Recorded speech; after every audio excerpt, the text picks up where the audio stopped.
بہت سے لوگ کہتے ہیں کیا چہلم اور تیجا دسواں بیسواں کا کھانا صرف غریبوں کے لیے، بڑے لوگ مالدار لوگ اغنیاء لوگ کھا سکتے ہیں، پیسے والے کھا سکتے ہیں کہ نہیں کھا سکتے ہیں؟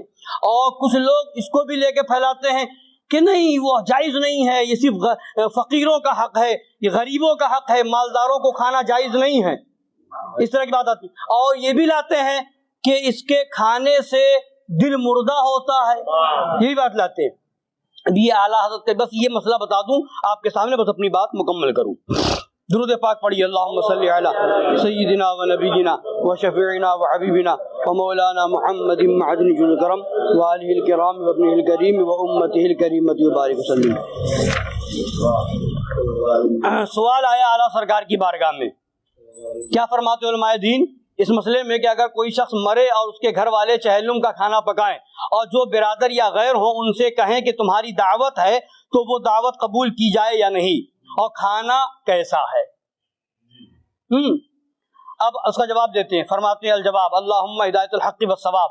عرف عام پر نظر شاہد کہ چہلم وغیرہ کے کھانے پکانے سے لوگوں کا اصل مقصود میت کو ثواب پہنچانا ہوتا ہے۔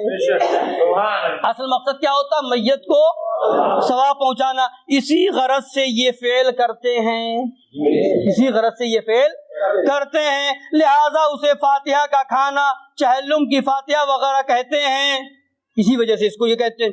اور آگے فرماتے ہیں شک نہیں کہ اس نیت سے جو کھانا پکایا جائے مستحسن ہے، اس نیت سے، ایصال ثواب کی نیت سے جو کھانا پکایا جائے مستحسن ہے، اور عند التحقیق یعنی تحقیق یہ ہے کہ صرف فقراء ہی پر تصدق میں ثواب نہیں بلکہ اغنیاء پر بھی موری سے ثواب ہے۔ صرف فقیروں کو کھلانے میں ثواب نہیں ہے، کھلائیے فقیروں کو، غریبوں کو دیجیے، مگر حق تحقیق یہ ہے کہ اغنیاء پر بھی موری سے ثواب ہے، یہاں بھی ثواب ملے گا۔ اب آگے سنیے، حضور پرنو سید عالم صلی اللہ علیہ وسلم فرماتے ہیں فی کل ذات کبد رطبۃ اجر، ہر گرم جگر میں ثواب ہے، یعنی زندہ کو کھانا کھلائے گا، پانی پلائے گا، ثواب پائے گا۔ جس مسلمان کو آپ کھلائیں گے ثواب ملے گا، بلکہ چرند و پرند کو کھلائیں گے تو بھی ثواب ملے گا، مگر کسی گستاخ رسول وہابی کو، دیوبندی کو کھلانے کی اجازت، وہاں ثواب نہیں ملے گا، وہاں گناہ ملے گا۔ ہاں، جو ثواب ملنا تھا وہ سب ختم بھی ہو جائے گا، اب پہنچنا تو دور کی بات ہے۔ اور فرماتے ہیں مدار کار نیت پر ہے، دار و مدار جو ہے نیت پر ہے۔ انما الاعمال بالنیات، تو جو کھانا فاتحہ کے لیے پکایا گیا ہے بلاتے وقت اسے بلفظ دعوت تعبیر کرنا اس نیت کو باطل نہ کرے گا۔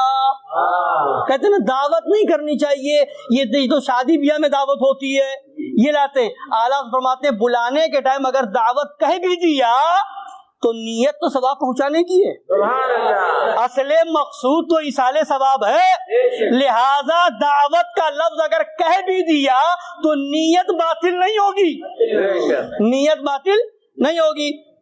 اب آگے جیسے کسی نے اپنے محتاج بھائی بھتیجوں کو عید کے کچھ روپے دل میں زکوٰۃ کی نیت اور زبان سے عیدی کا نام کر کے دیے تو زکوٰۃ ادا ہو جائے گی۔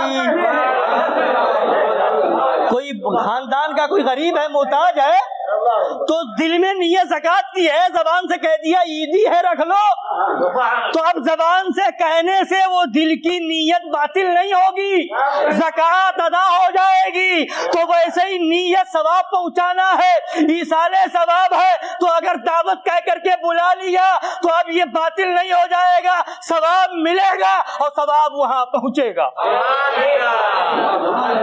سمجھ رہے؟ اچھا، یہ جو بات لاتے ہیں کہ کھانے مردار کھانے سے جو ہے، یہ مردوں کا تیجا وغیرہ کھانے سے جو ہے یہ قلب مردہ ہو جاتا ہے، سیاہ ہو جاتا ہے، تو اس کے بارے میں بھی سوال ہوا سرکار اعلیٰ حضرت رضی اللہ تعالیٰ عنہ سے۔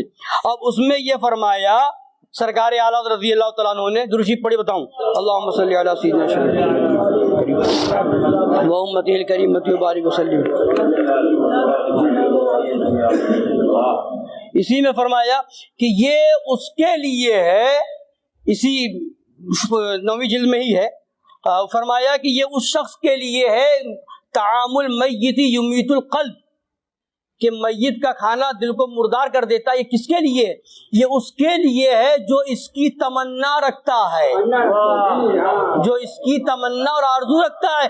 اچھا فلاں مر گیا، اب تیجا کھانے کو ملے گا، اب 10واں کھانے کو ملے گا، 40واں جو اس کی تمنا اور آرزو رکھتا ہے اس کے لیے ہے کہ اس کا دل مردہ ہوتا ہے۔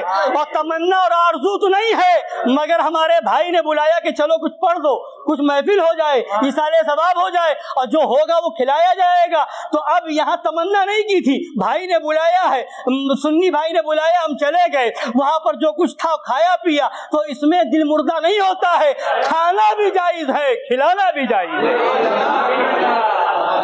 اور جہاں مردہ ہوتا ہے دل، وہاں تو چلے جاتے ہیں، وہابی کا کھائیں گے دل مردہ ہوگا، وہابی کے ساتھ کھائیں گے ایمان کا نور ختم ہوگا، وہابیوں کے ساتھ بیٹھیں گے نور ایمان جائے، وہاں تو جا کر کے کھا لیتے ہو، وہاں فتویٰ سمجھ میں نہیں آتا، وہاں پر چیزیں سوال نہیں آتا، وہاں پر اعتراض نہیں ہوتا، اور تیجا کھائیں گے دل مردہ ہو جائے گا، 10واں کھائیں گے دل جس کا دل پہلے ہی مردہ ہو اس کا اب کیا مردہ ہوگا؟